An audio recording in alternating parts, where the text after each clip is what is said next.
hub for international trade. The continent is headed towards economic transformation with the establishment of the African Continental Free Trade Area. Nonetheless, issues including poor infrastructure, unstable political environments, and trade restrictions continue. We can't fool ourselves. They continue to exist and affect advances in Africa's trade and investment. And these conditions must be addressed. So back to why am I here?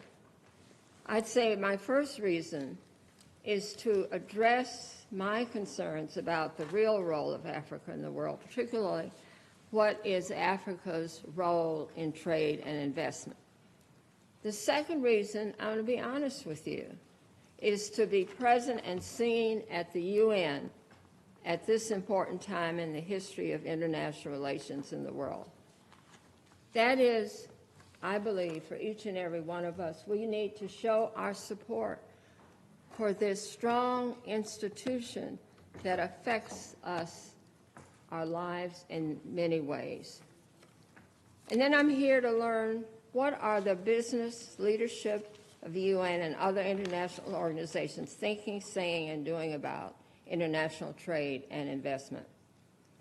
So my recommendation to you is to ask you to think, ask yourself, we'll give you a few minutes.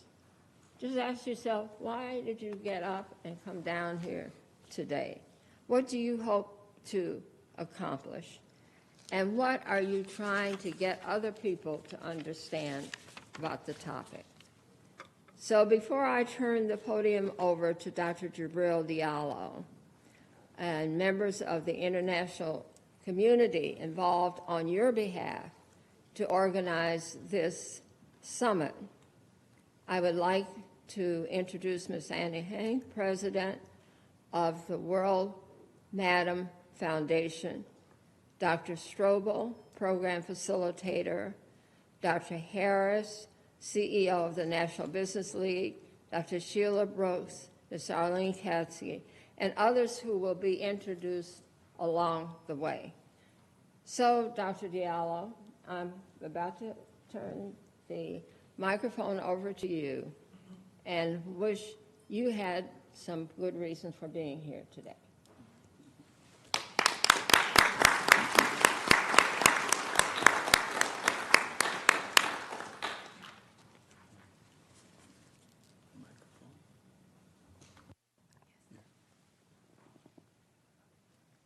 That was the Honorable Constance Newman, former Assistant Secretary of State for Africa, and a very close friend of the African continent. And she happens to be also chair of the board of directors of the African Renaissance and Diaspora Network. She came all the way from Washington, D.C., and we know that this week, the Congressional Black Caucus Week is also happening in Washington, D.C. But as chair of the board, as a great supporter of Africa, the Honorable Constance Newman made the big effort to be here. Let us say thank you again to our chair of the board of ARDN. The first thank you goes to you, because if you look at outside, some of you have been here since 6 o'clock in the morning to overcome the security procedures, to overcome everything else for our own security. I would like to start by thanking the permanent mission of Senegal to the United Nations, which is hosting this event on our behalf. So thank you to start with.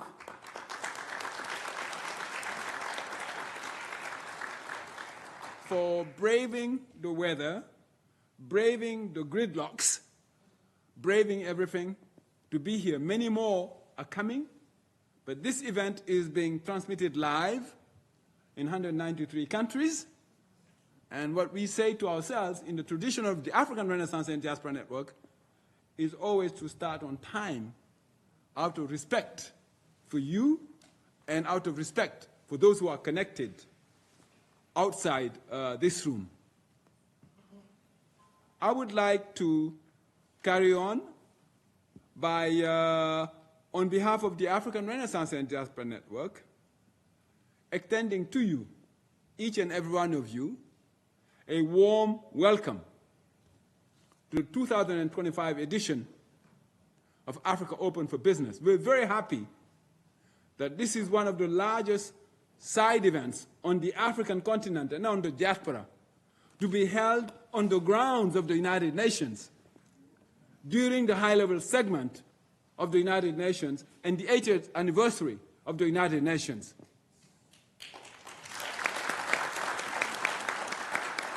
Africa has a voice, and the voice of Africa has got to be heard among 193 countries. And that is why each and every one of you made the big effort to be here. Allow me to again express our appreciation to Ambassador Kolisek, who is the permanent representative of Senegal to the United Nations, ably assisted by his staff at the Permanent Mission of Senegal to the United Nations, notably Mr. Abdoulaye Dia, who worked tirelessly to make sure that we get connected where we are. This is one of the largest conference rooms at the United Nations headquarters, apart from the General Assembly Hall. My appreciation also goes to the founder, the president, and the chief executive officer of the World Madam Foundation. I wanted to name Annie Wan is here present. The partnership with the World Madam Foundation has strengthened the mission of the African Renaissance and Diaspora Network. I salute the work of the director, the chair of the program committee of this summit, Chancellor Emeritus, Dr. Elizabeth Best-Trouble, who was Chancellor of Webster University in St. Louis, Missouri. She's the one who's guiding today's ambitious program. Thank you very much.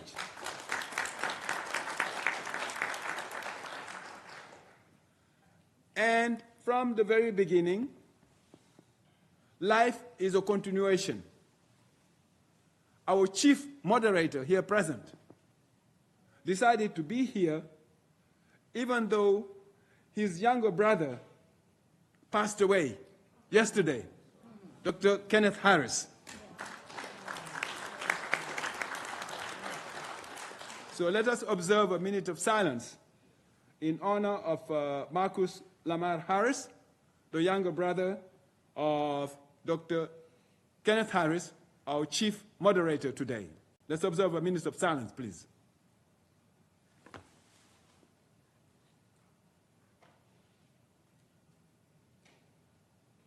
Thank you. Thank you.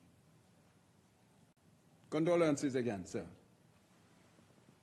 From the very beginning of the engagement of the African Renaissance and Diaspora Network with the United Nations Sustainable Development Goals, we have been fortunate to count on the support of remarkable leaders.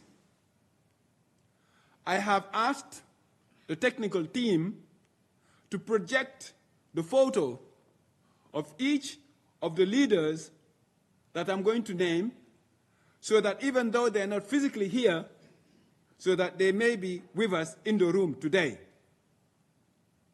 I will start with Her Excellency Amina Mohammed. Let's have her photo, please. Deputy Secretary General of the United Nations.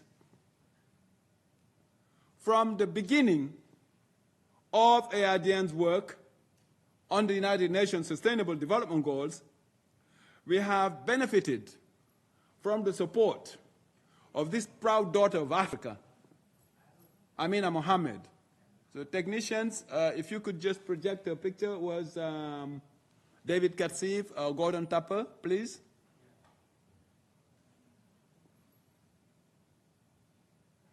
It was back in December 2018 when the African Renaissance and Diaspora Network, the board of directors of the African Renaissance and Diaspora Network, was led by the Honorable Constance Newman, who met with the Deputy Secretary General of the United Nations. That meeting gave birth to a special project through which the African Renaissance and Diaspora Network has committed to supporting the Sustainable Development Goals. And if the African Renaissance and Diaspora Network supports the Sustainable Development Goals, you are the network that supports the Sustainable Development Goals. I'm most grateful that this room having 571 seats, 3 weeks before the beginning of today, we had already a full house. And that means that you're the ones who are really supporting this initiative. The second person that I would like to refer to is Dr. Jane Keita. Many of you will remember her. She's Under Secretary General of the United Nations and newly appointed as Executive Director of UNFPA. And some of you will remember her. She came last year as Deputy Executive Director as an opening speaker, and then she was here all the way for the 2 hours that it lasted. So I'd like to thank Jane Keita, who's an accomplished leader, whose long record of service and dedication to advancing human rights and sustainable development has been a source of inspiration for all of us. The vision of Jane Keita, her commitment, bring new strength to the work of the United Nations by empowering women, youth, communities across the globe. And we also have Inga Anderson, the Under Secretary General of the United Nations, Executive Director of UNEP. Inga Anderson has been a steadfast supporter of ARDN. Each time we have approached her, she has provided guidance, made concrete contributions that helped us further our objectives. Inga Anderson's commitment to sustainability and her generosity of spirit have been just indispensable to our work. She's based in Nairobi, Kenya, and has been a great supporter of ARDN. I would like also to salute the presence in our midst of the Regional Director for Africa of UN Habitat, Mr. Umar Silla, here present.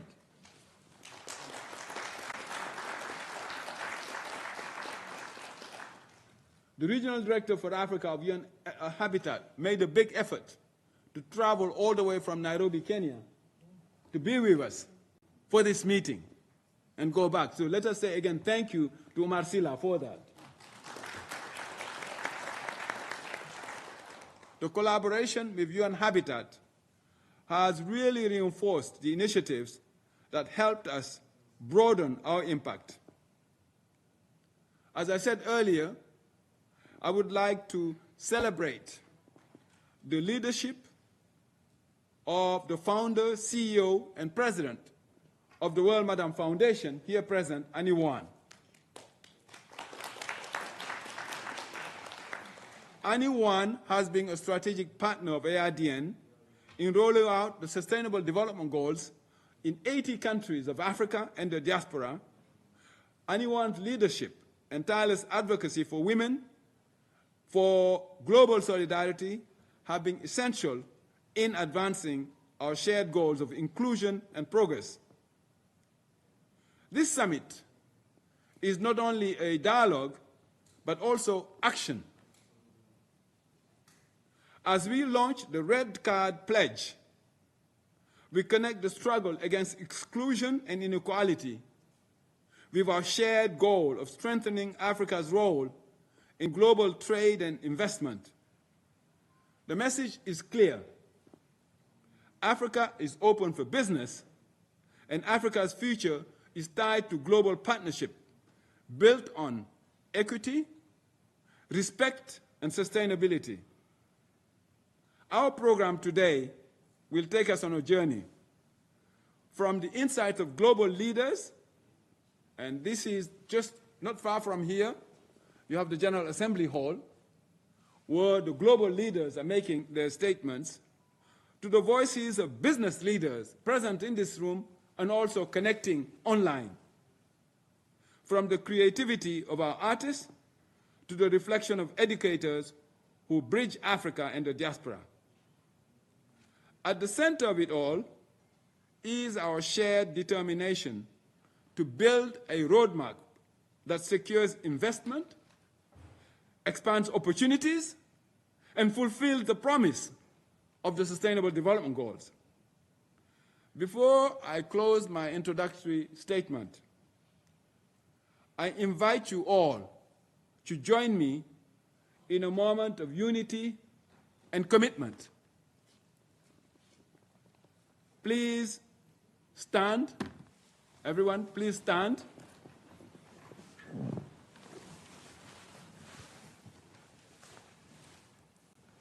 Please stretch out your arms and take the hands of your neighbor.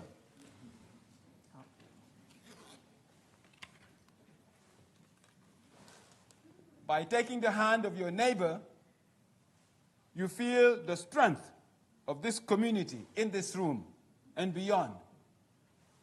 And we are all united in purpose. Now, release the hand of your neighbor.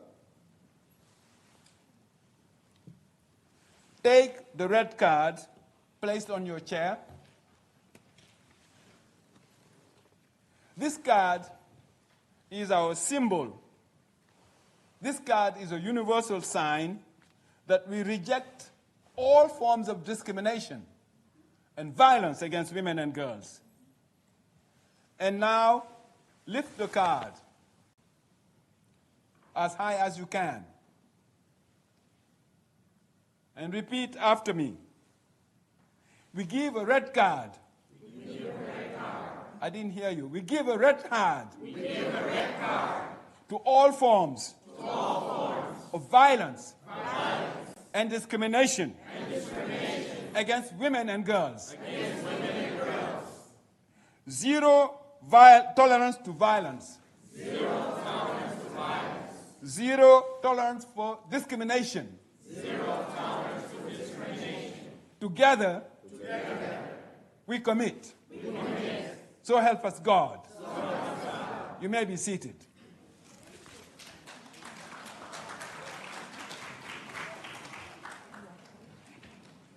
May the red card remind us, not only today, but every day, our responsibility to build a world which is full of dignity, equality, and peace. And with that, we would like now to move to the next segment of the agenda. That was my introductory statement, and I would like to thank you again for your attention.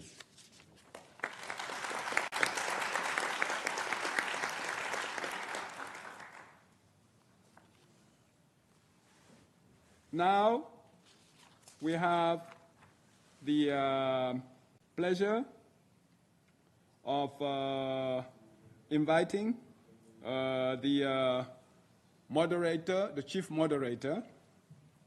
The idea of the summit has been that, and you will hear it in a moment, we have one of the single largest gatherings last August in Atlanta, Georgia.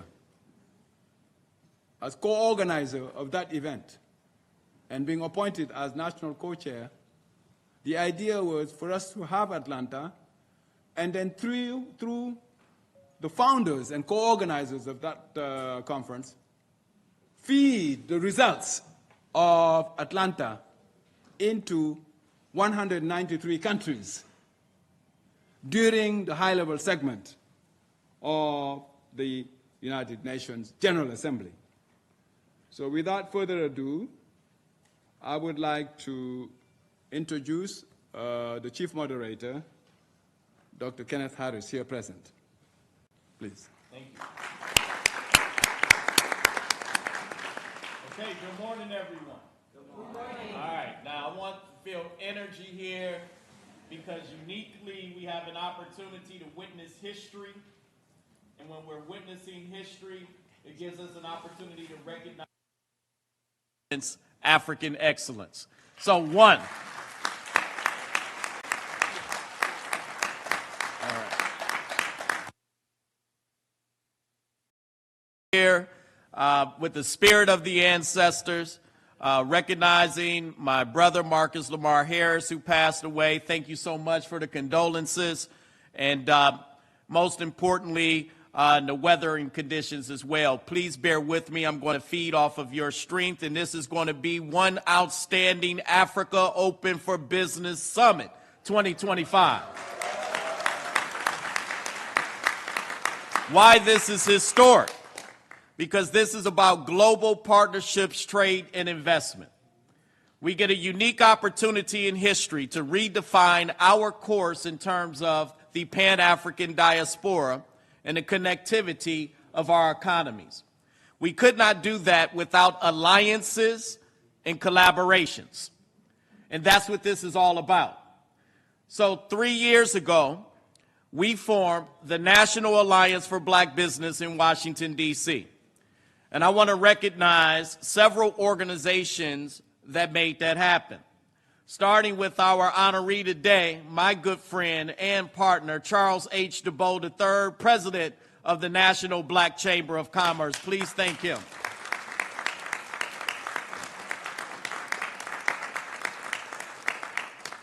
Most importantly, he could not be here today, but witnessing a large delegation in support of Dr. Jabril Diallo and his wonderful organization. Please give an applause for the Honorable Johnny Ford of the World Conference of Mayors. And with that, a coalition of over 100 national organizations in partnership with the African Renaissance and Diaspora Network, who is the convener for this historic gathering. Please, one more round of applause.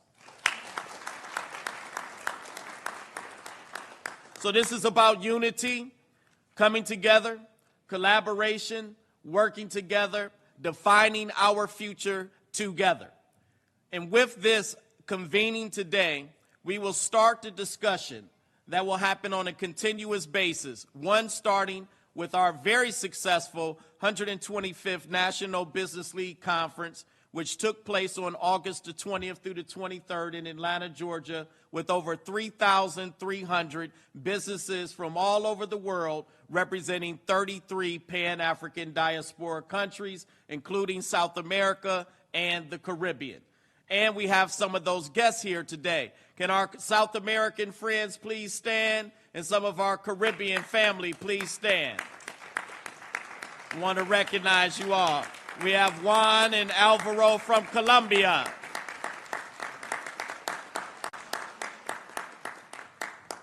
So that's what this is all about, folks, is that we are now aligning with a unified strategic plan and agenda to boost our own economic worth, but most importantly, to prepare the future and the next generation to take the course. And that's what this is all about, is no success without succession.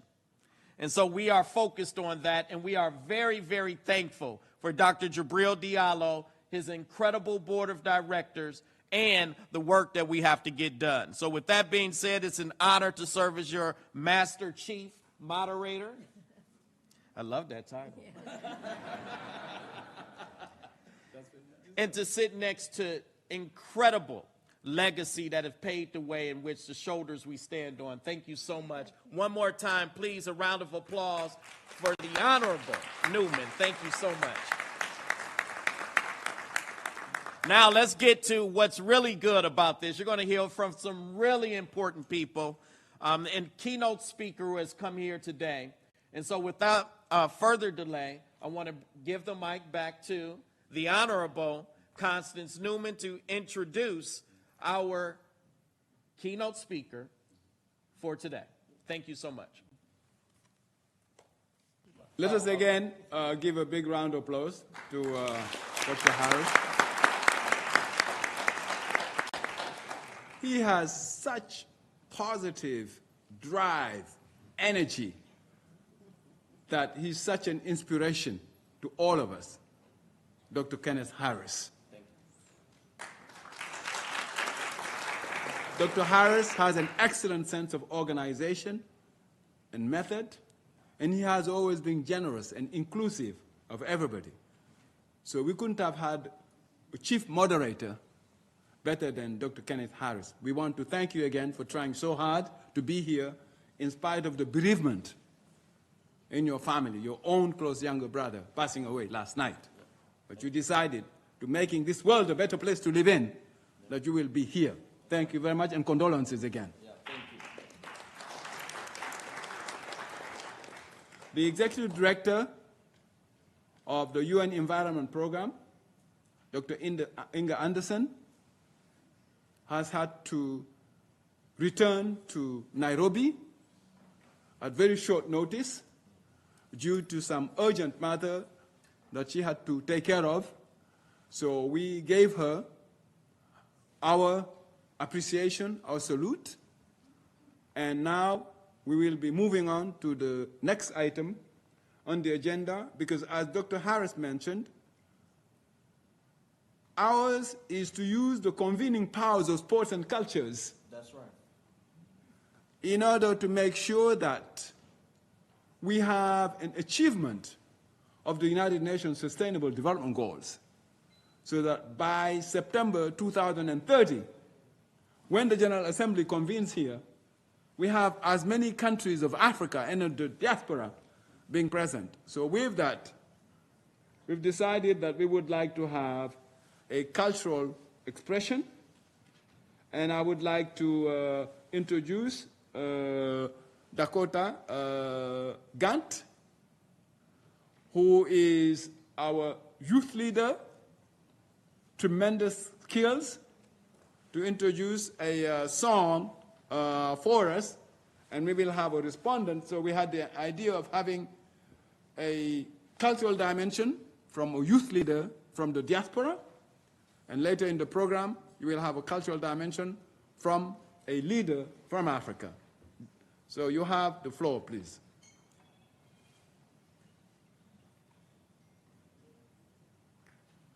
Dakota Gant. Let's welcome Dakota Gant, please.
unbelievable song that was just sang. Please, a warm black hand to Dakota Gant in her song and her interesting perspectives.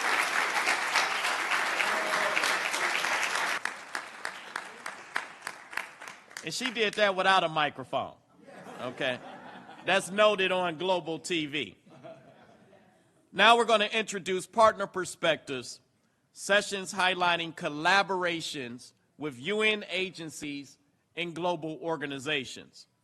Placing Oma Celia, first emphasizing the importance of sustainable urban development and housing as a foundation to Africa's economic transformation.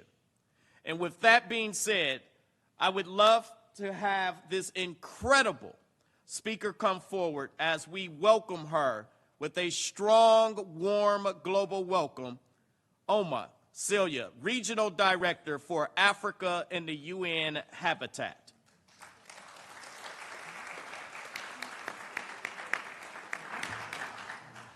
Thank you, Mr. Moderator, and for putting this energy in the room. Just to let you know, it's a great pleasure for me to be here for the first time, to attend physically this Open Business for Africa, which is timely as we are looking a way of supporting our continent for economic growth and transformation. But I cannot go in my speech before, again, commanding the strength and also the leadership role of Mr. Jibril Jallo, who is a mentor and inspiration for all of us as a young leader in the continent. And this is something we need to foster, and we are learning a lot, Mr. Jibril Jallo, and thanks for taking our hands and for putting us in the right direction so that we serve the interests of the continent. Again, thank you so much for what you're doing for the continent. So the perspective of UN Habitat has been said by the moderators. We are talking about urbanizations, but when it comes to urbanization, we are talking about people, because it's about people living in cities. As you may see it, Africa is rapidly urbanizing, which means that when it comes to trade and business, where transformation will happen and where trade will happen is cities in Africa. What does it mean for investment, for business? What does it mean for quality of life? Those are some things that UN Habitat is looking through the lens of the SDGs 11, which is sustainable cities and communities, and transforming cities and communities in livable, but also success for business and for transformation, economic transformation. So which means that today I'm honored to join you in this pivotal gathering. And I extend my gratitude to the organizers, especially Africa Renaissance Diaspora Network and partners, and your commitment and contribution toward a sustainable future for all African populations. The Africa Open for Business Summit is a great platform for showcasing what Africa has to offer to the world, exchange idea and best experience for prosperous and inclusive Africa. As you know, African population is growing at an unprecedented rate, and this growth is concentrated in urban areas. It is projected that in the next 25 years, more than 500 million people will be added to the urban population, adding the number to over 1.2 billion, over 60% of the population living and conducting their business in African cities. Subsequently, solidifying the contribution of cities to the national GDP, which is currently average of approximately 75% in Africa. This urban expansion has positioned cities to be the hub of innovations, increased trade and investment, and socio-political platform, source for labor and market for finished goods, among others. Because most of the time, when we talk about urbanization in Africa, we are thinking about slums. We are thinking about informal settlement. Why we have opportunity, why we have as well a lightening, path for transformation of this continent. Despite the growth of the significance of urban area to their economic and population, majority of African population still live in undignified housing conditions with massive inadequacy in accessing basic and social services. While this form the current challenges facing African population, they are also form part of the massive opportunity that can propel Africa to the new height. Especially now we have the Africa Continental Free Trade, which is quite this landmark for the continent in trade and exchange. Investment into housing and the construction industry mean that more than 200 million jobs will be created by eliminating the housing backlog of 90 million units, and more than 1 trillion will be added into the African economy through housing construction industry, creating a further multiplier effect by doubling the investment more than 3 times to sectors such as investment in land, road, schools, and other basic and social services. Investing in housing construction will result in a holistic development of Africa and a better quality of life for all. So, what do we need to actualize African potential through housing? We have 2 key points I want to share with you. First of all, we need to make sure housing affordable through increased access to finance and the use of local available building materials. The other day, because we just completed a presidential meeting on housing in Africa, which was convened by the President Ruto, the President of the Republic of Kenya. And from there, the President of Ghana, Mr. Mahama, said that in Africa, a simple housing unit usually costs $5,000 USD to construct. This is not affordable to majority of Africans. We need to lower the cost of housing construction through the use of local materials, lower access to land and others material. We also need to come up with innovative financing mechanisms for housing. One of them is the recognition of informal banking system and methodology and embedding them in the formal system. And on that point, Diaspora has a key role to play. I just come back from Cabo Verde last week, and the whole conversation I have with the Premier Minister of Cabo Verde was to say how UN Habitat can help mobilize the diaspora to invest back to the housing sectors in Cabo Verde, which is a huge need for investment and for contribution to the internal development. Secondly, we need to strengthen institution and process to facilitate investment in housing. This can be done through provision of data, use of digital services, a revamped policy and act, among others. I think we have the discussion around this risk guarantee in Africa when it comes to access to mortgage, when it comes to access to financing. And I think the diaspora has a key role to play on lowering the mortgage rate in Africa and putting in place the risking mechanism. Lastly, we would exchange knowledge more among others. Let us hear from the private sectors, the diaspora group, and what is needed to unlock the housing potential. For that, UN Habitat has provided a platform for knowledge exchange through what we call the second open-ended working group on adequate housing, which is led by France and also by Kenya. Just to let you know, the housing crisis is not only related to Africa, it's a global crisis, even the US that we are seeing, which is an opportunity of cross-fertilizing with the diaspora and others area. At UN Habitat, we have placed housing at the center to influence benefit in the economy, social and environmental sphere. We have proven track record in facilitating investment and trade in the continent. And allow me to mention a few examples. In Kenya, with the support from Trademark East Africa, we developed the Kilifi Integrated Sustainable Urban Development Plan, a framework that is currently enabling direct foreign investment into industrial park at the local level. In Sao Tome and Principe, we transformed the life of informal settlement population through the provision of housing and basic services in collaboration with cell and tourism industry. And lastly, in Mozambique, we're showcasing that resilient school can withstand harsh climate conditions. The government has able to influence over 51 million investment into resilient school with the support of UN Habitat.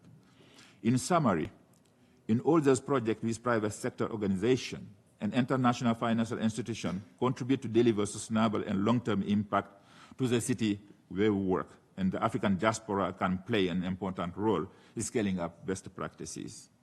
As I conclude, please allow me to mention that the Second Africa Urban Forum will be held in 2016, just before the 13th World Urban Forum in Baku, Azerbaijan, from 17 May 2026. These 2 events are a great platform to continue this dialogue and forge lasting and impactful partnership to advance the African agenda in trade and business. Together, we have the tools, the commitment, and vision to make transformative strides. Let us harness the available opportunity to ensure that our cities, towns, and settlements are inclusive, equitable, and sustainable for generations to come as we talk about legacy. Thank you so much.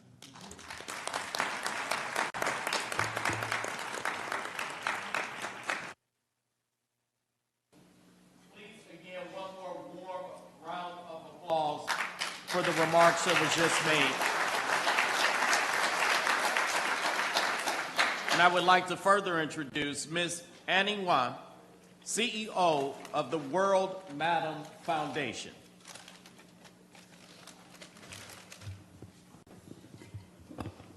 Your Excellencies, distinguished delegates, ladies and gentlemen, good morning. Good morning. It is a great honor to be here with you at the Africa Open for Business Summit during the high-level week of the United Nations General Assembly.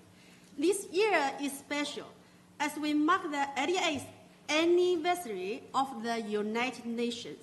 It reminds us that progress is possible when nations and people work together with a common purpose. Africa is at the heart of that progress. The continent is full of energy and growth in trade, business, and innovation. The theme of this summit, Global Partnership for Trade and Investment with Africa, is very close to my heart. It also speaks directly to the mission of the World Madam Foundation. The World Madam Foundation is active in more than 100 countries. We bring together women leaders from business, culture, education, and community life. Our work shows that when women are connected and empowered, they help open market, attract investment, and strengthen society. I'm especially pleased with our partnership with the ARDN. Together, we are advancing the United Nations Sustainable Development Goals. We want these goals to be real in daily life, not only in policy papers. That's why our cooperation with ARDN includes protection action. One of our first commitments is to improve access to sanitary products for girls in Africa. Too many girls are forced to miss school because of this simple need. Education is the key to opportunity, and no girl should ever be left behind.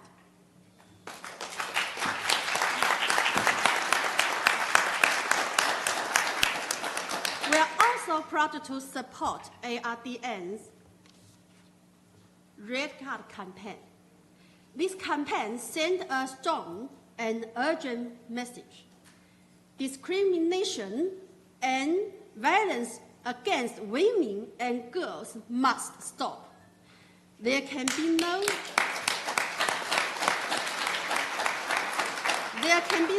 sustainable development and no shared prosperity without dignity, safety, and equality for every woman and girl. The World Madam Foundation is ready to be a strong partner for Africa. Together with ARDN, government, and the private sector, we will build bridges across nations and continents by investing in women, empowering girls, and strengthening trade and investment. We can make this summit a turning point for Africa and a milestone for a fairer, safer, and more sustainable world. Thank you.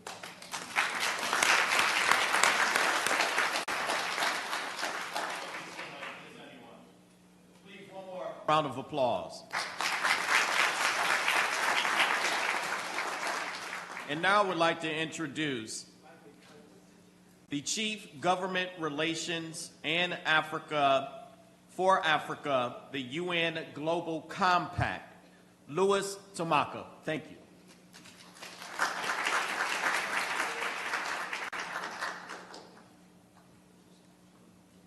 she's on her way. Okay, perfect. You will be greeted by Mr. Maka soon. So we will go further along in the agenda, and we will have remarks from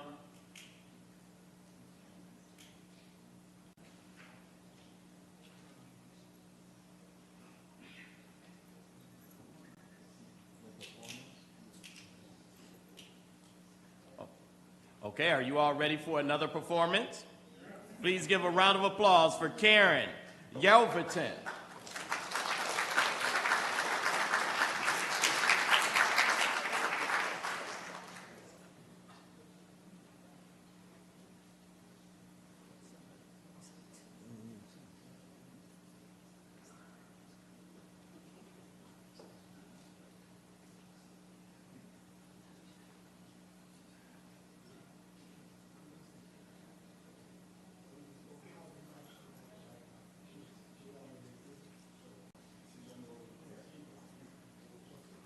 Look, we got you. We got you. We flexible.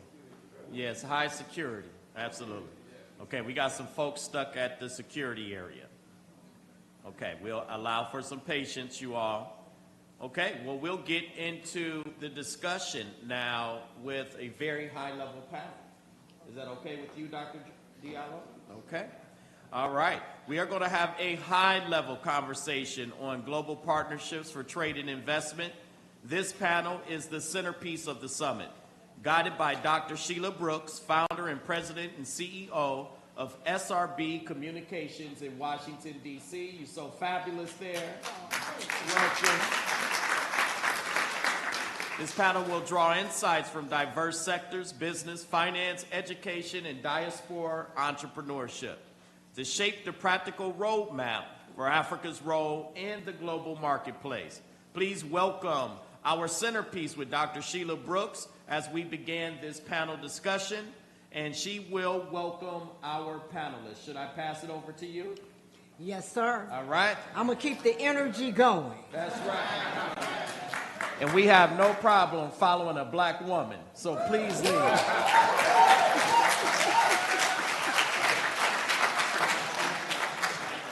Thank you so much, Dr. Harris. And you are the chief moderator. So I am happy to follow in your footsteps. And a special thank you to my longtime dear friend, Dr. Jibril Diallo. Thank you for inviting me. Let's get to the panel. I want to introduce our panel, and I want to let you know this is a panel discussion.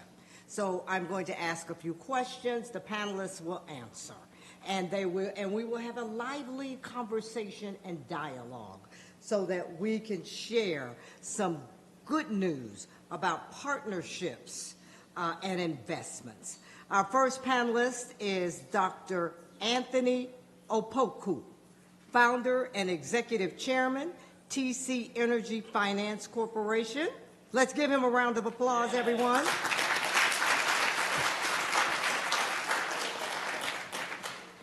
Beside him is Miss Jane Reindorf-Osei. Miss Jane is president and CEO of the Africa Investment Network. And also we have with us today Ismail Jai, founder and CEO of Africom.com.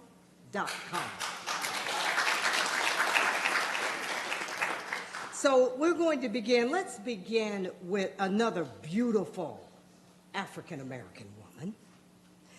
I want to ask you, Miss Jane, global partnerships are so important in today's time. Your organization is doing a phenomenal job in partnerships and investments, especially in this current political climate and uncertain economy. Please share with us some strategies for improvement, for advancement as we move into a new economy. Thank you so much, Ms. Brooks. First, I want to thank Dr. Diallo and the African Renaissance Diaspora Network for inviting me here today. Excuse my voice. It's telling me that I've been traveling and doing much, way too much the last few weeks. So I'm praying it behaves for me today. I am president of the African Investment Network, a chamber based in Washington, D.C., catalyzing trade and investment, primarily between the Diaspora and Africa. But I want to make one correction. I am not African American. I am Ghanaian American, born in Ghana. This is my brother right here. Born in Ghana, spent many years in the U.S., lived in Ghana as a CEO for World Trade Center, and spent quite a lot of time taking African businesses to the rest of the world to look at how they can expand their business, how they can strike partnerships, how they can seek investment. And I came back in 2022 to form the chamber, and I realized the power of the diaspora. When you ask Ms. Constance, why did we wake up this morning? Part of me says, you're not feeling that well, do you bow out today? But I could not, because this is in my DNA. I've lived this for many years with my brother here, Charles DeBow, taking businesses here to Africa. And now I'm back to say the power of the diaspora is amazing. The diaspora sends over $100 billion worth of remittances to the continent each year. I am one of those people that send money almost every month to family members back home. And so what we're doing is we're building an ecosystem of partners. When we say global partnerships, you cannot do it alone. AIN is a small organization, but we are mighty in terms of our partnerships and the coalitions that we've built over the years. And so what we're doing is taking businesses, helping them understand what does it take to expand to the continent. You say you want to do business and you want to get into agribusiness or real estate. How do you do it in a safe manner? When you're doing business in the U.S., you don't just get up and put your money somewhere without doing your due diligence. So we're walking businesses through the due diligence process, providing market intelligence through our trade missions. We're convening investors as well, so bringing investors to our platform, because we know one of the biggest challenges with businesses and entrepreneurs on the continent is access to capital. It is a huge problem, and even when they do get the capital, it's not often in favorable terms, and we've talked about that just this morning. So when it comes to global partnerships, again, I say that working together, building coalitions, National Alliance for Black Business, we were together in Atlanta. We saw the power of over 3,000 businesses. The diaspora itself, with what's happening in the geopolitical environment, we don't have to wait for capital. We have our own capital. How do we mobilize our capital to drive impact investments on the continent in key sectors, share our expertise amongst ourselves? And so we are convening the Global Africa Summit in Washington, D.C., October 14th and 15th, a trade and investment summit to continue some of this work as a follow-on to what we did in Atlanta. And I'm proud to invite all of you. But just working together, building bridges, leveraging our expertise, understanding that, coming together as a coalition to forge partnerships and drive trade and investment on the continent is our best bet to make an impact. Thank you very much.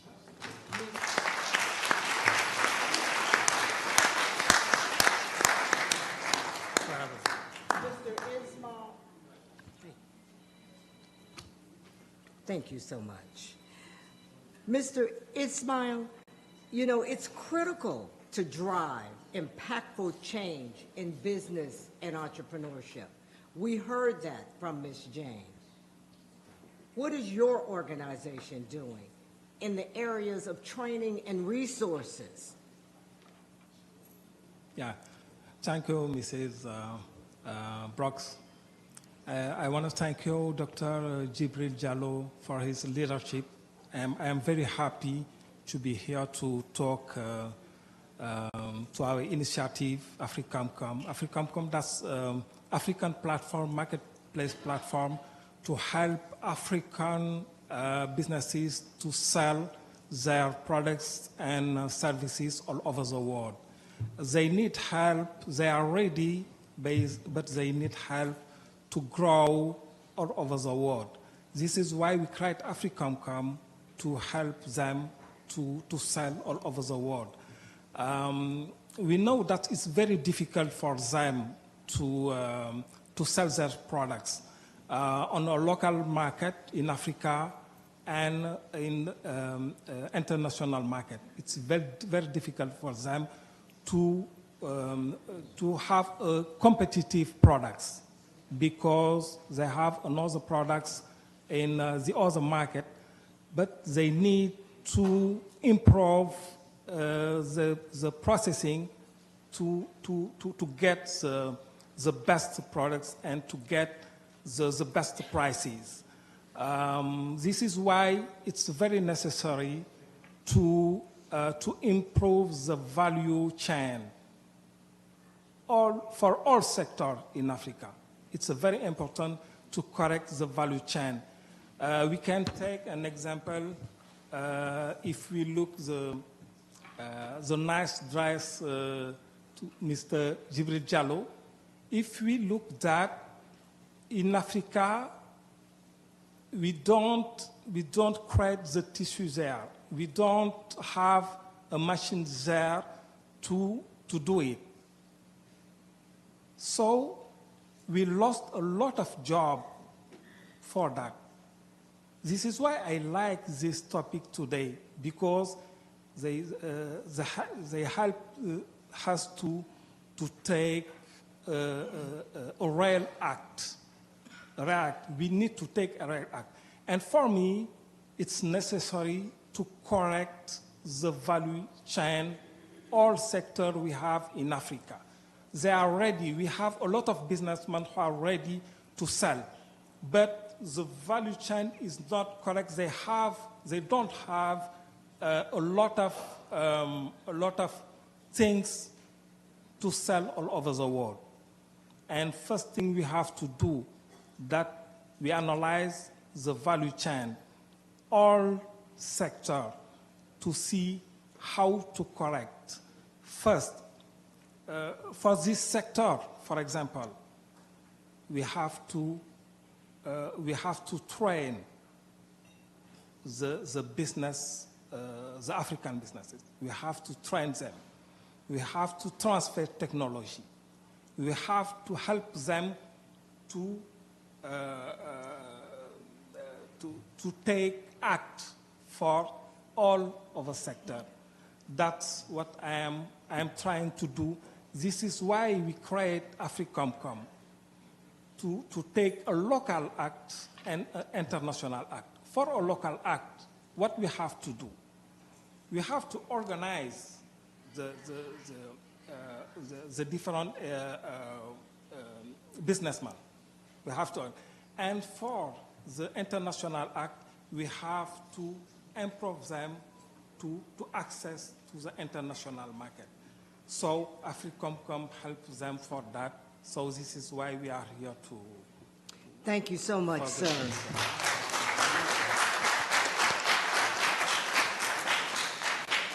Just as you spoke about technology being so important in the relationships, partnerships, and investments, so is energy. Dr. Opoku, Africa can't grow without energy. Will you please share with us the priorities and partnerships that are looming here, and talk a little bit about how that interconnects with entrepreneurship? Thank you very, very, very much, Ms. Brooks and Diallo. I also thank you for giving me this wonderful platform. First of all, my name is Dr. Antonio Opoku.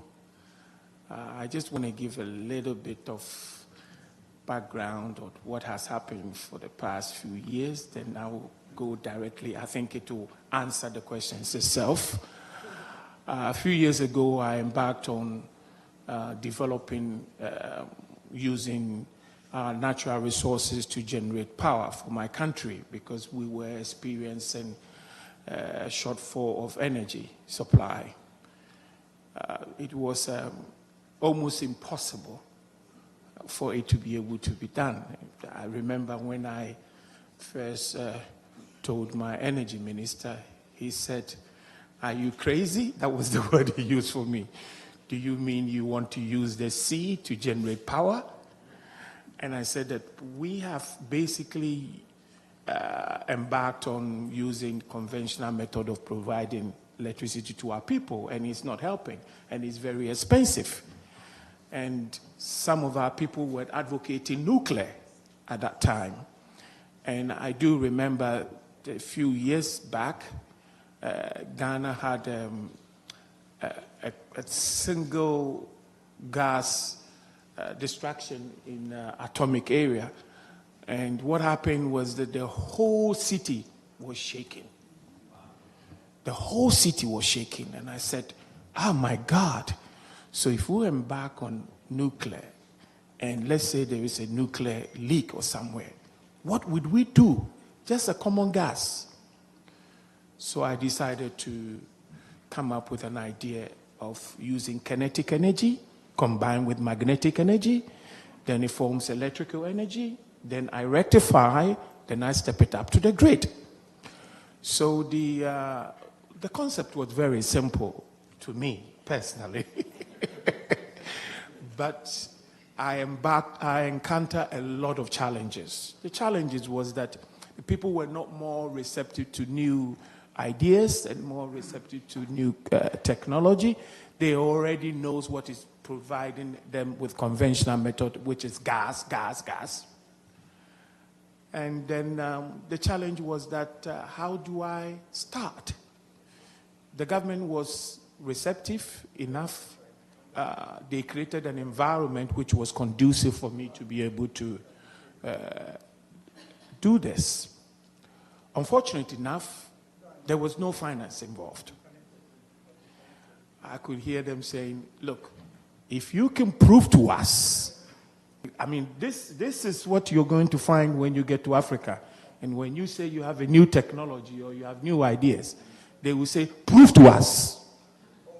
You know, if we do not see, we don't give you no contract. And how do you prove? I mean, to prove it, you need the financing to be able to help you to do that. So, sorry if I'm taking a little bit longer, but to prove that, you need the financing. And the government is not willing to back you. You have to take that risk. So I had to sit back and said, now I have to take that risk myself.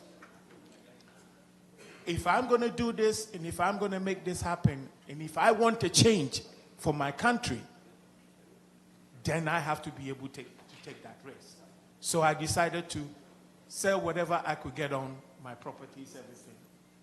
And I was able to take the technology, the concept, to the Swedish, to a Swedish manufacturer to manufacture for me the units that I'll be using to provide the electricity. Eventually, I was able to produce up to about 6 units in Ghana, which the Swedish ambassador even came to visit, and he was thrilled. My country, everybody was also thrilled that, so finally, so we could neutralize our sea to be able to generate electricity, and it's cheaper, and it's renewable. It doesn't harm us. So that was a very, very, very tough times for me at that time, because I have basically exhausted every part of my financing. So what happened was that now you finished the pilot. Now they said, okay, you have to do the bigger ones. And to do the bigger one, you have to also go look for money somewhere else. Now you're going to encounter this in Africa, trust me. Then I said, are you not going to help me? They said, the only thing we could do is to sign the contract with you, but you have to go look for the money yourself. Now, to build 100 megawatts of the wave energy, I needed $300 million. I went to every single bank in Ghana, even though I was willing to pay the interest rate of 33% that time. Everybody was Exactly.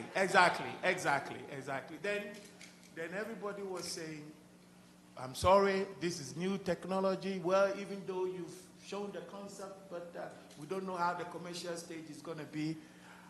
And I said, but I've done it. They said, well, you've got a contract. So I had to be able to go outside the box of raising finance. My background was also finance. So I came to US and set up a finance company. And that was the smartest things I did, because US was more receptive to new technology. Instead of sitting in Africa and putting my hands in my pocket and start crying every day and moaning and complaining about my government, because obviously that is the way the structure is, I had to move to US and set up a finance company. I embarked on networking, and God willing, I was able to get some good partners. Initially, the partners that comes, when you talk about Africa, they are a little bit skeptical. Africa, how am I going to get my money back? Do you have any form of guarantees? Can the government guarantee you? And I said, you're going back to the government that told me that I can't do nothing. So it becomes a stumbling block for us. So the only way that I saw to get out of that difficulties was to come up with a very good structure. A structure that will be able to benefit both Africa and then the investor. So if you have a structure, let's say you're willing to be able to give a certain percentage away, and you have to be able to be receptive to the investor and allow the investor to come in administration part and to be able to work with you, to be able to get it done. To be honest with you, it did work. So yes. Thank you, Dr. Thank you. What you showed was resilience, perseverance, determination, which so many entrepreneurs do on a daily basis. We applaud you. And I will leave the panel with this final question. Can you just answer it briefly so we can move on with the program? What is the best advice that you can give to these esteemed trailblazing leaders here, as well as so many professionals in this room, about partnerships and investments and the importance of the Africa and U.S. relationship? Let's start with Ms. Jane, briefly, please. That's a wide, loaded question. What advice would I give? The future is Africa. For those that doubt it, we'll be left behind. By 2050, 1 in 4 people in this world. Oh, can you hear me now? All right, I'm sorry about that. What I said was, the future is Africa. That is without a doubt. When you look at our growing population, by 2050, 1 in 4 people in this world will be on the African continent. So you either get on board or you get left behind. One way to get on board, travel, visit, get to know Africa. Africa is not one country. It's many countries with many different cultures. The investment opportunities are different depending on the country you're looking to do business in. My advice is to get boots on the ground. Take your time. Go through the proper channels. Don't take money to Africa, buy property through a friend or a recommendation of a friend.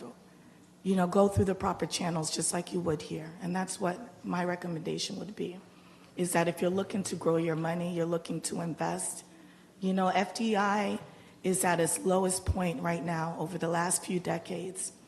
You know, before the market crash in 2008, there was a lot of FDI flows and there was interest on the continent. Right now we're at a low, but we're at the beginning of climbing back. And that's what I'm hearing from our investment partners. So get in on where are the opportunities? Where's your interest? How do you engage? Connect with organizations like ourselves, like the National Black Chamber of Commerce. We will help you enter into the continent and do it the right way. Thank you. Thank you so much. Mr. Osei, briefly, please.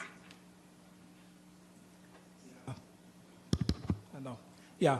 What we have to do, we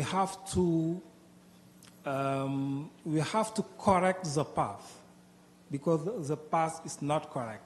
Right now, the different actors in Africa are ready, but the path is not correct. We have to train them. We have to help them to have a lot of things to sell all over the world. They have products, they have services to sell, but it's not competitive all over the world. So we have just to correct them. And we propose to train them on our platform, and they can open their store on our platform. They can sell all over the world.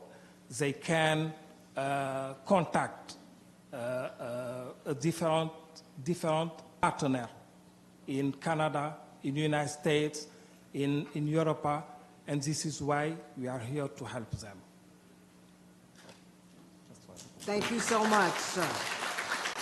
And finally, Madam Moderator, I just want to say that Ismail Njai is also here with a very strong delegation. The members of your delegation, could you just stand up so that we can recognize you, please?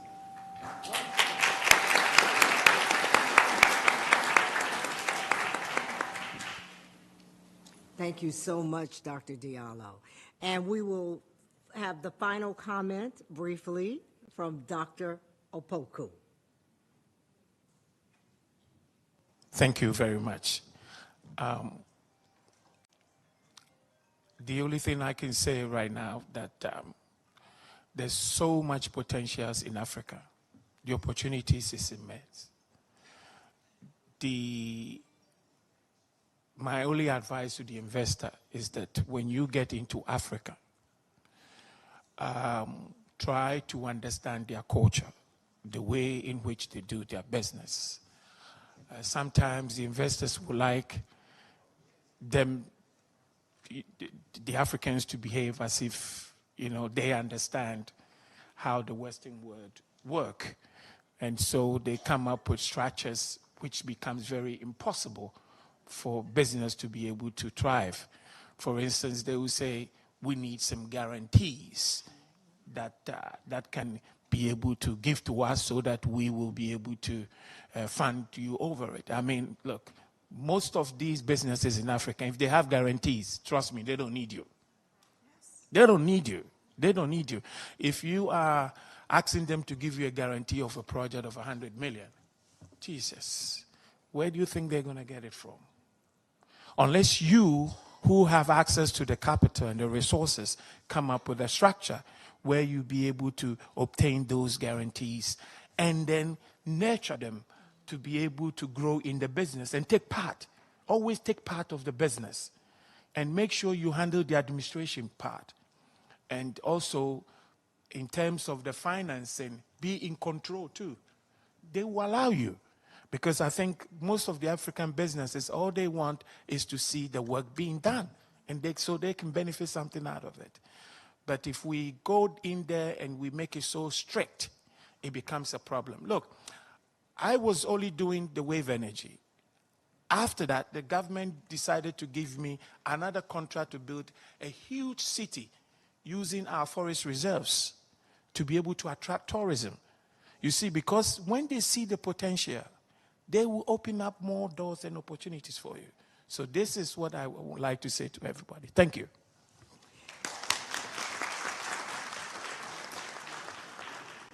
Before I turn it back over to our chief moderator in charge, Dr. Harris. Let's give this panel another big round of applause, everybody. Did you get a lot of knowledge?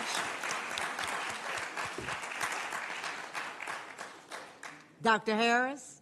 Thank you so much. One more round of applause for our moderator. Oh, thank you.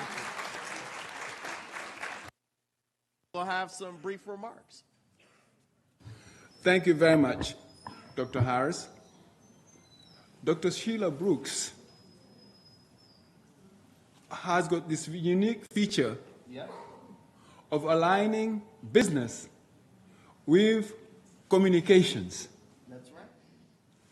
She has been a mentor to many up-and-coming journalists who are members of the National Association of Black Journalists. That's right.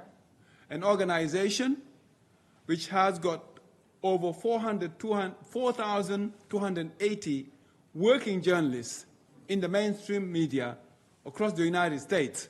She has been a mentor. So that combination between business and trade is the reason why we asked her to be our moderator. And she traveled all the way to come and be with us this morning. Thank you very much again. Thank you so much. Thank you so much for the invitation and to be in this room with all of you. Thank you. I would like to also recognize the presence of a very important leader. I'm talking about Dr. Rosalind Jeffries, here present.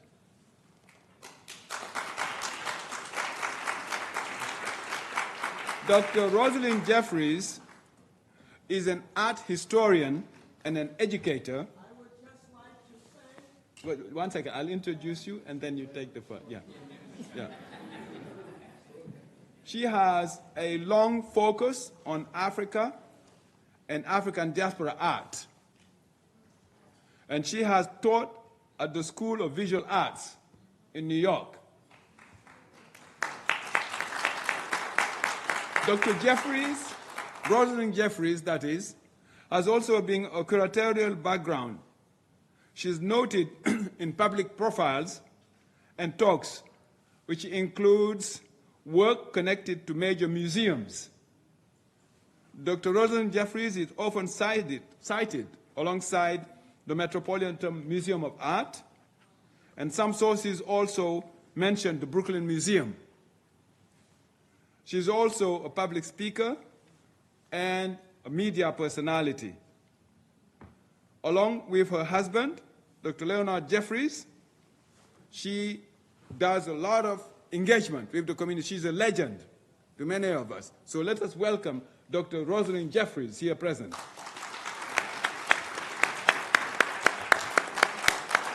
Please go ahead, please. Go ahead now.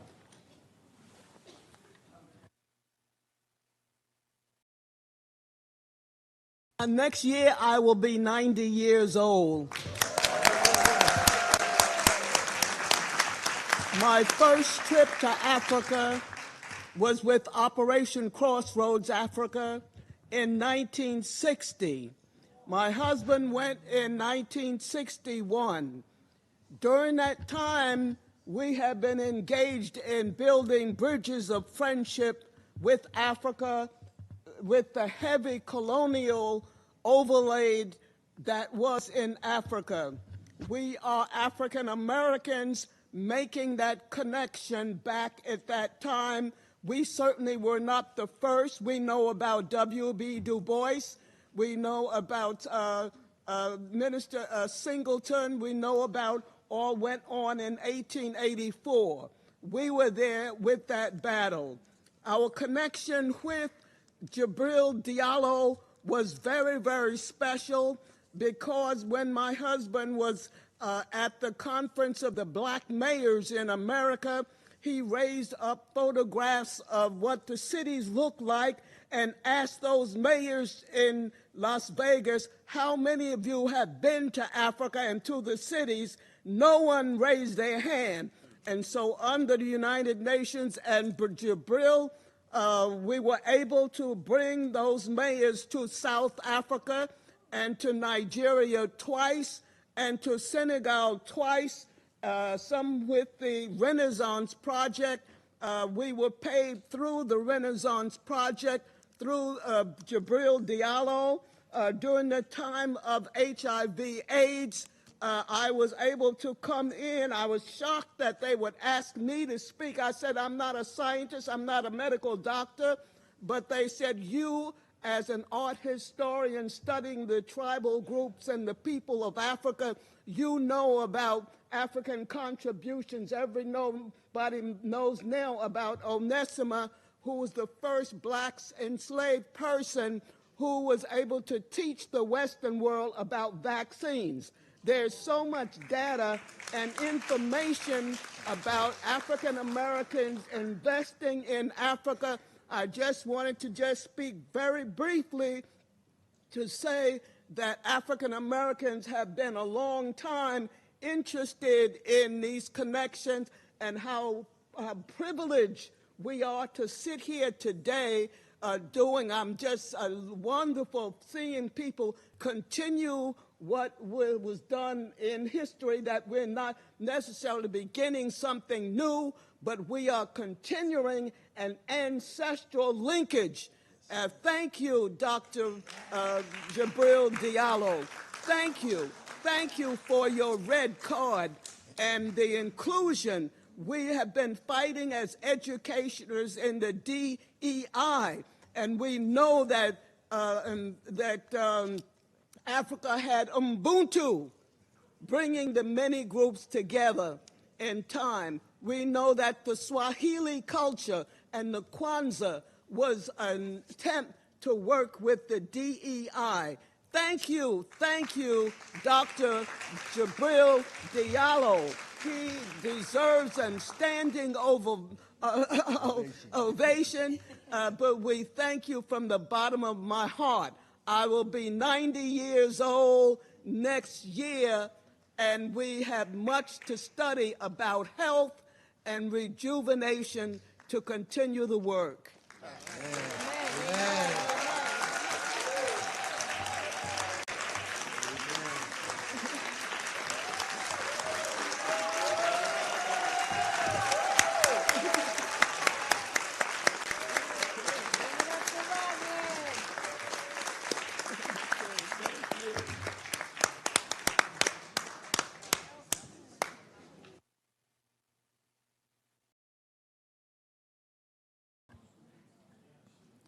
And following that energy, again, please give, your husband is not here today, Rosalind, correct? No. All right, please give him our love as well. Dr. Leonard Jeffries, the legendary. Absolutely. And now, if we are ready, Karen, are you ready?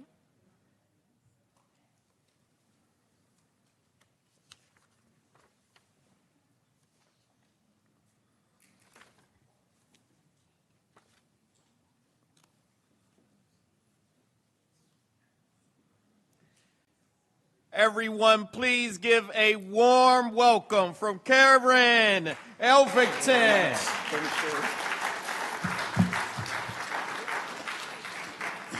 Mic check. Good afternoon, everyone. Is it still morning? It's still more. Well, I have been walking for miles. I want to say I am from New York City. I've never felt more safe in the United Nations before in my life. But everything comes with purpose. And I'm just so thankful that I got to speak after. And before I continue, do I have your permission to continue to speak? Thank you. We can't forget about where we come from, and we can't forget about respecting our elders. That will never happen.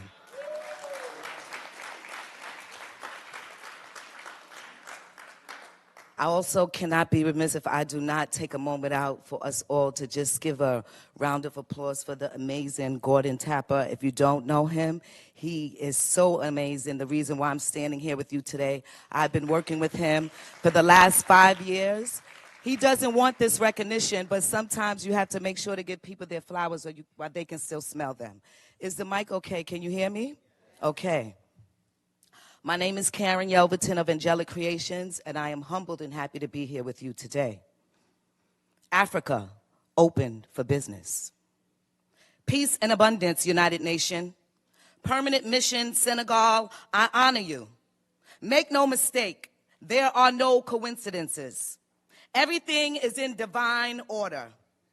I arrive with a passport stamped by purpose, a voice turned by prayer, a drumline in my chest that says Africa is not a headline. Africa is a heartbeat, not a charity case, a marketplace. Say Africa. The room should answer partner. Say partner. The room should answer future. And future is not built on words alone. It is built on vows we choose to keep. Dr. Diallo called it the red carpet pledge. A promise rolled out not for show, but for action. I carried that pledge into the classrooms, placed it into the hands of the youth, watched them sign it with their voices, wear it like armor. We are here to move promise to purchase order, from panel to pipeline, from goodwill to work that pays living wages, from a handshake to a contract that honors both hands. Open for business does not mean open season. It means terms with dignity, timelines with truth, compliance, transparency, accountability, profits that do not poison rivers. Projects that plant more than concrete, villages that light up after the sunset, schools with books that match the dreams in our children. Africa. I say Africa, I call your roll with joy. Dakar, the gateway wind that smells like salt and possibility. Abidjan, where cocoa signs and chocolate takes root at home. Lagos, a city that hustles sunlight with solutions. Accra, where culture is currency and wisdom is law. Alibaba, where diplomacy breaks bread with vision. Johannesburg and Durban, where minds become motherboards, where failure and value stays and grows with value. I would be remiss not to speak of Senegambia. Once one body, now mapped as two. Senegal and Gambia, a border drawn on paper that could never divide the rhythm of the people. Global partnership, global partnership for trade and investment with Africa. Hear me clearly. Partnership is not a slogan, it is a structure. Co-creation, co-ownership, co-responsibility. It is a risk and a reward shared with integrity. It is timeless met, invoices paid, local hiring, local training, local leadership, technology transferred, not rented, intellectual property nurtured, not stolen, data protected like a child's good name. Oh, we are ready. I said we are ready. Ready for the seed to the shelf, farm to factory to market, to grain silos, gold chains, agri-tech that listens to the soil in Swali and Wolof, ready for textile that keep the value in the loom at home, for shade made into butter by the very hands that harvest, for cashews roasted where they grow, lithium and cobalt fashioned into batteries where the sun first blessed the ore, for solar and wind that powers villages and vaults, to fintech that moves funds at the speed of trust, insurance that respects a farmer's season. To the investors in this room and watching from many time zones, bring in your capital, bring your curiosity, bring your humility. Know the names of the regions, the languages, the leaders, the laborers. Do your due diligence and do your human diligence. Read not only the balance sheets, read the faces of the people. If your return requires someone's child to lose a future, it is not a return. It is the depth of your own soul. To our youth here today, you are the pulse of the continent, the breath of this diaspora, the promise God placed in flesh, not leaders of tomorrow, turning struggle into strategy, turning vision into victory.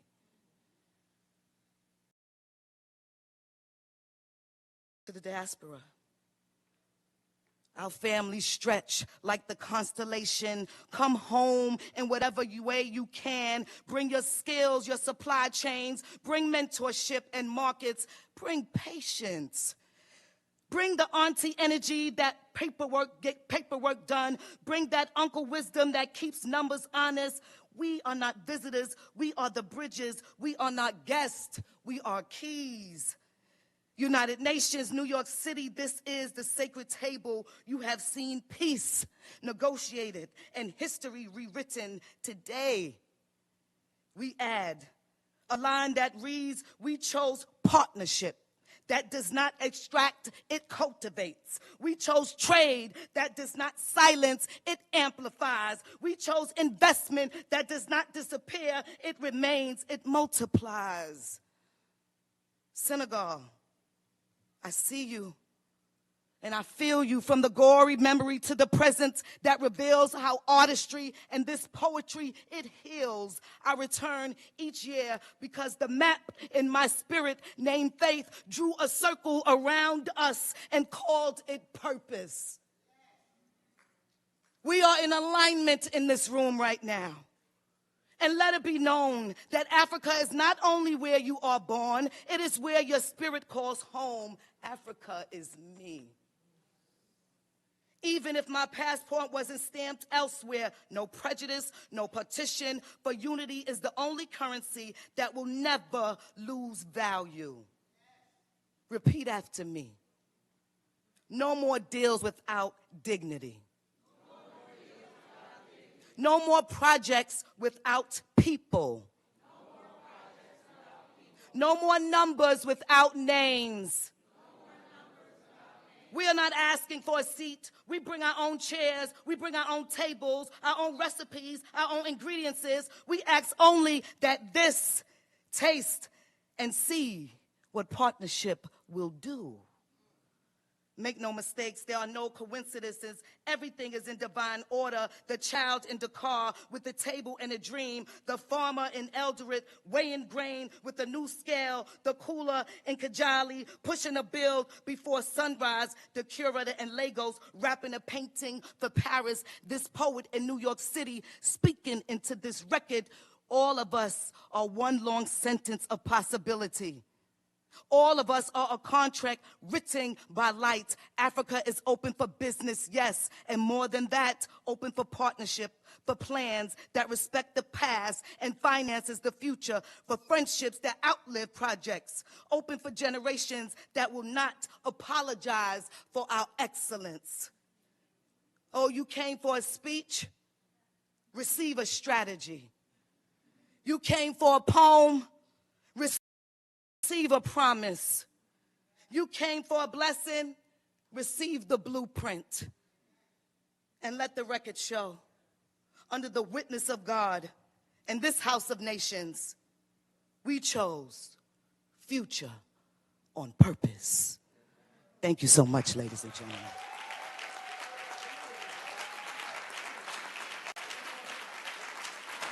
Everyone stand on your feet and give a warm, warm black hand for that wonderful, wonderful rendition.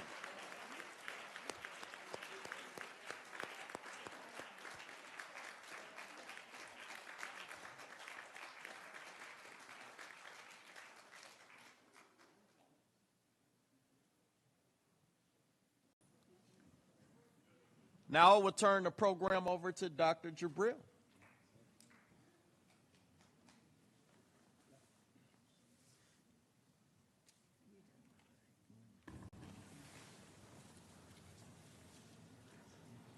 I think that those spoken words deserve an even louder applause from you.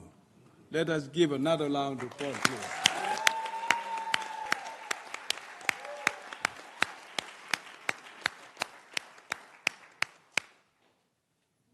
Thank you very much. Yeah. The next segment is to make sure that under the leadership of the Honorable Constance Newman, the African Renaissance and Diaspora Network has undertaken a special project to popularize the United Nations Sustainable Development Goals in Africa and in the diaspora. And this segment that we're coming to recognizes personalities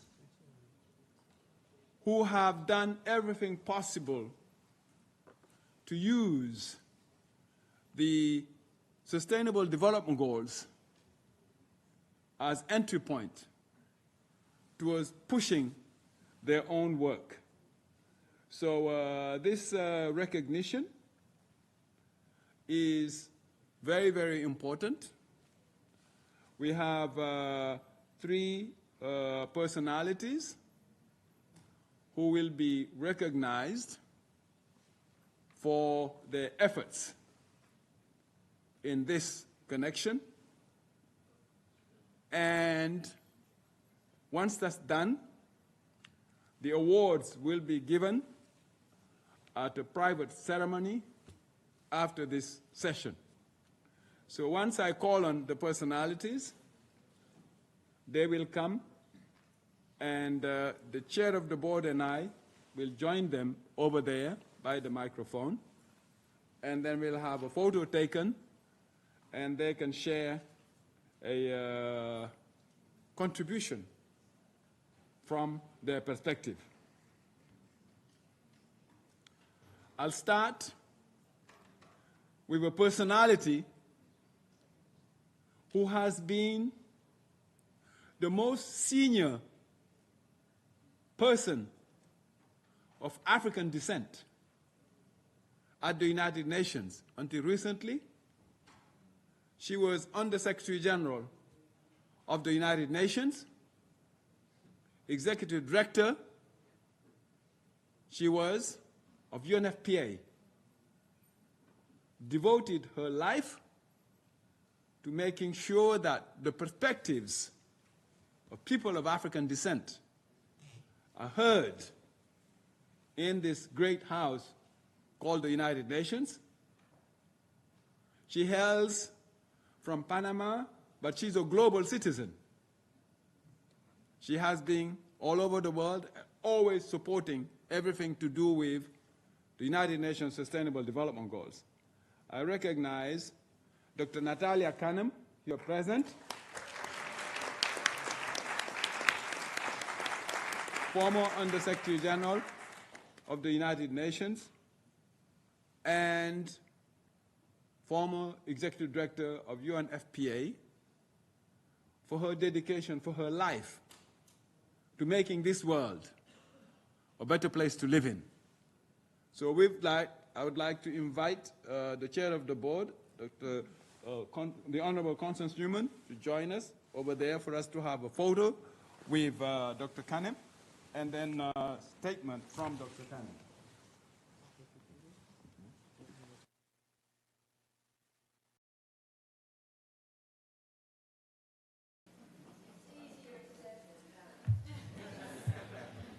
Hello. Thank you so much.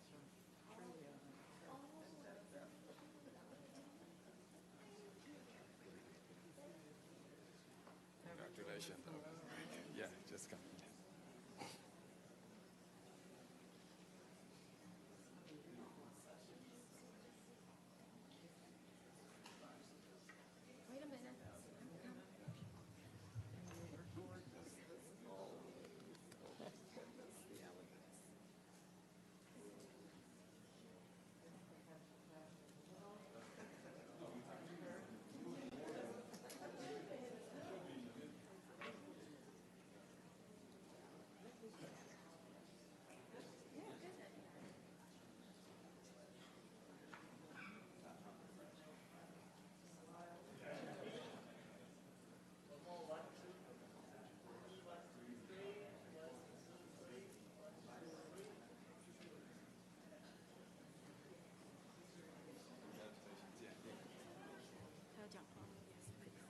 you so much.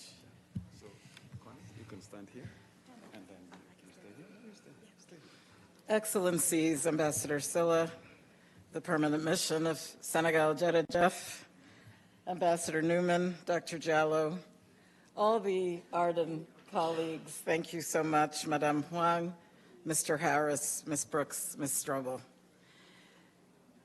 I'd also like to recognize the business dignitaries here present, National Black Chamber of Commerce and so many others, who have kept those doors open for business, because Africa is well resourced, as we heard in poetry, as well as in exposition.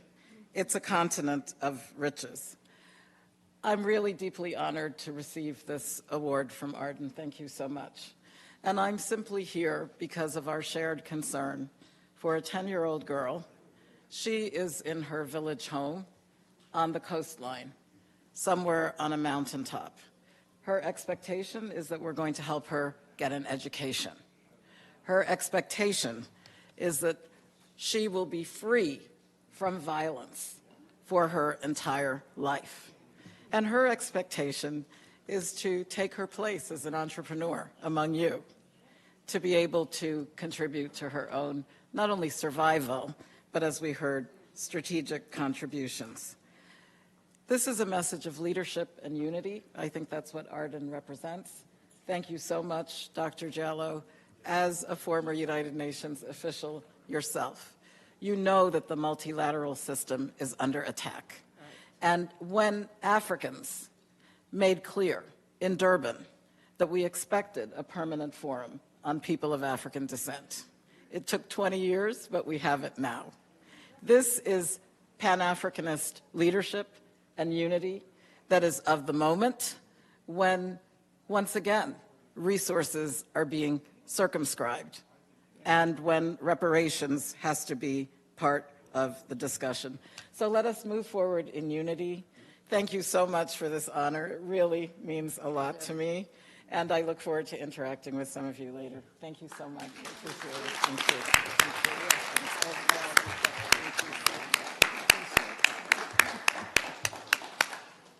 Stay. Don't we stay? Oh, no. Stay. Yeah. Now it's our honor to call on the founder, Charles.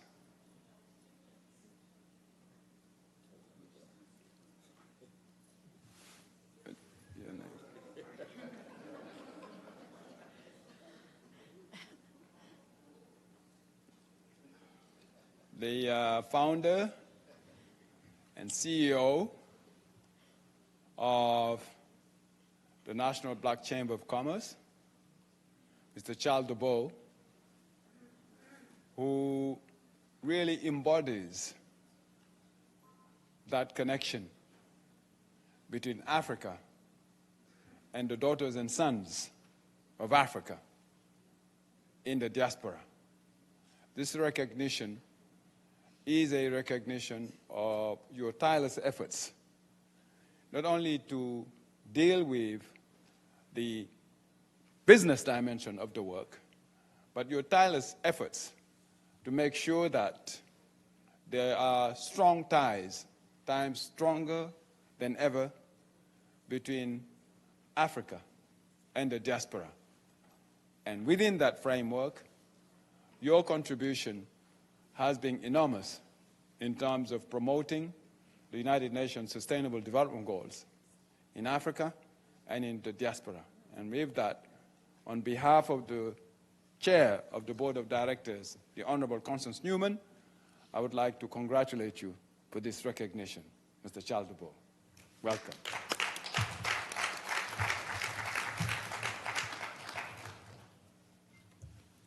This is a great honor to be here and to be part of a vision that's come together and been motivated and driven by the catalysts of the times of our society.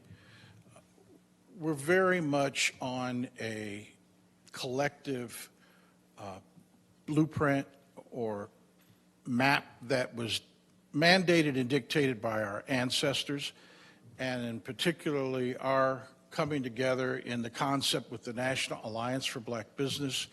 It was the global continuance and implement of the teachings and principles of Booker T. Washington over 125 years ago, that we represent strong communities by being viable contributors to that community with our training, our education, and our unity in working together. And that's what is represented here today. Dr. Diallo, thank you so very much. Thank you for this team for bringing us together. We are, in fact, bringing not only the capital access, but the technical, the education, the public, civil society relationship that we must have to work together to rise from a universal or global aspect. So thank you very much for our recognition. Thank you.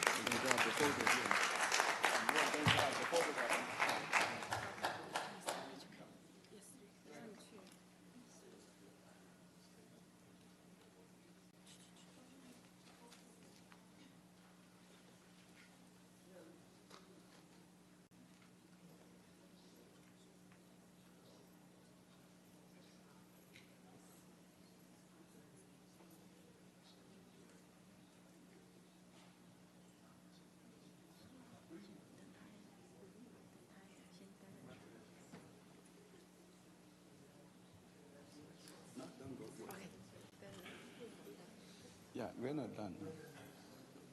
And it's my pleasure to bring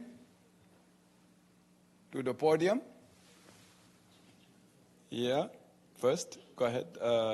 There's that place there representing the minister from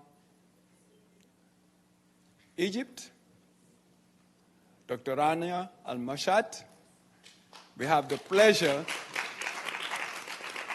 of welcoming Her Excellency Heba Mustafa, who is the Deputy Permanent Representative of Egypt to the United Nations. The minister could not be here and has recorded a special message all the way from Cairo, Egypt, and that message will be introduced by Her Excellency Heba Mustafa while waiting for the award to be given in person to the minister in Cairo. So, Your Excellency, you have the floor, please. Thank you so much, and good morning, everybody. And it has been a very invigorating room, I have to say, full of energy and positive vibe, and lots of examples of how we can advance work in Africa. It is my distinct honor to introduce the acceptance message of Her Excellency Dr. Rania Al-Mashat, Minister of Planning, Economic Development and International Cooperation of the Arab Republic of Egypt, and the recipient of the 2025 African Renaissance Leadership Award. And allow me, on behalf of the government of Egypt, extend sincere appreciation to Dr. Jibril Diallo, President and CEO of the African Renaissance and Diaspora Network, to the ARDN Board, and to the Permanent Mission of Senegal to the United Nations for bestowing this important recognition on an Egyptian leader who represents not only her country, but also the wider aspirations of Africa. Dr. Mashat has long been recognized as one of Africa's most dynamic and forward-looking leaders, and I've witnessed that myself. She's very dynamic, so. And before assuming her current role, she served with distinction as Egypt's Minister of International Cooperation and the first female Minister of Tourism. Al-Mashat has over 20 years of international experience in central banking, financial systems, monetary policy frameworks, international cooperation policies and strategies, sustainable development, and climate finance. Her Excellency's previous positions include being advisor to the International Monetary Fund Chief Economist and sub-governor for monetary policy at the Central Bank of Egypt, where she played a key role in strengthening financial systems and global economic cooperation. Dr. Mashat has also several publications in monetary policy, financial stability, institutional reforms in transition, and emerging markets. Her Excellency was named the most visionary and outstanding Minister of International Cooperation in Africa in 2022 by the Elliott School of International Affairs at George Washington University and the GE7 initiative. As Minister of International Cooperation, Dr. Mashat has championed innovative financing frameworks to ensure Egypt's development partnerships are firmly aligned with the UN Sustainable Development Goals. Her efforts have emphasized women's economic empowerment, youth opportunities, and the kind of infrastructure which creates lasting growth. In doing so, she has demonstrated that global commitments can be translated into concrete, measurable impact for people and communities. This award recognizes not only Dr. Mashat's personal leadership, but also Egypt's central role in advancing Africa's vision under Agenda 2063 and in strengthening the ties between Africa, the diaspora, and the wider international community. While Her Excellency unfortunately could not join us today in person, she has asked that her reflections be shared with all of you through a video message, and it is my privilege to invite you all to listen to that message and the words of Her Excellency Dr. Rania Mashat as she accepts the 2025 African Renaissance Leadership Award. Thank you. Thank you. The video, we will have a photo with Her Excellency, and it's very interesting because this event is being cast live, so it's being followed in Cairo as well, live right now, and we're honored to have been invited by Her Excellency to present the award in person in Cairo at mutually convenient time. So we will now take a photo with you, Excellency.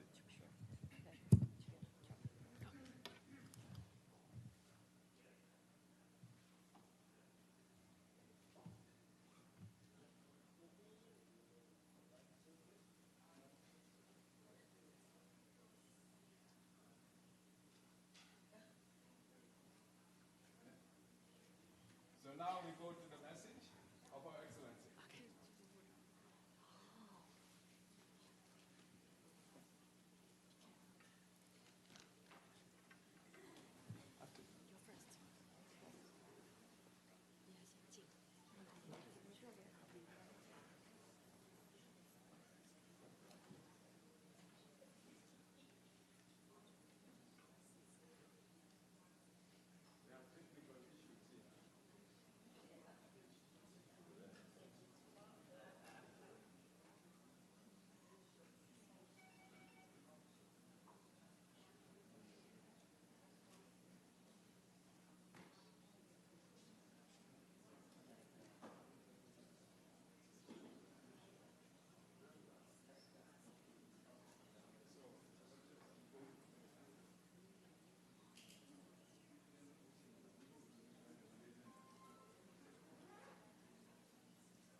I suggest that we move on because there seems to be a technical issue. We cannot wait. We need to move on to the next agenda item, and then we'll come back once Gordon Tupper. This has been settled. Could you? Okay, but we can't hear. That's right, yeah. So we will suspend this item in terms of the transmission of the message, and we will go on to the next item on the agenda. And I suggest that since there is an issue with the technical side, let's go to the leadership roundtable immediately.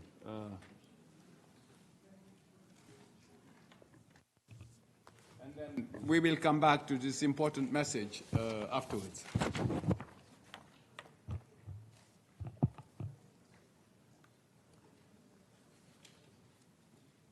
Well, Thank you, Dr. Diallo, for this opportunity for Arden leaders to reflect on what we have heard today.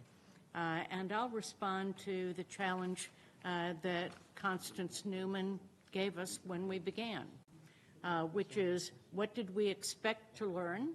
Why were we here? And I'll add my question, which is, what will we take with us as we leave this room? I've been honored to be a member of the Arden team for several years, and particularly this year to be invited to work with the Arden team to execute Dr. Diallo's vision for what Africa Open for Business 2025 would entail. And so let me quote Dr. Diallo's words as he cast that vision for the program team to execute. And here is what he said. Africa is emerging as a global engine of trade, innovation, and sustainable growth. With its youthful population, expanding digital infrastructure, and the 3.4 trillion African continental free trade area, the continent is poised to reshape global markets. And so he asked us for the summit to spotlight trade and investment as drivers of inclusive prosperity, highlighting the role of the diaspora capital, public-private collaboration, and gender-responsive financing, and accelerating Africa's development and advancing the Sustainable Development Goals. Well, I've listened today to the comments and the remarks and the wisdom that's been shared in this room, and I certainly knew on paper what it was we were hoping to achieve today. And so I've taken notes about what are the phrases that have been repeated throughout the remarks and the conversation we've had today, and what will I remember and take with me as I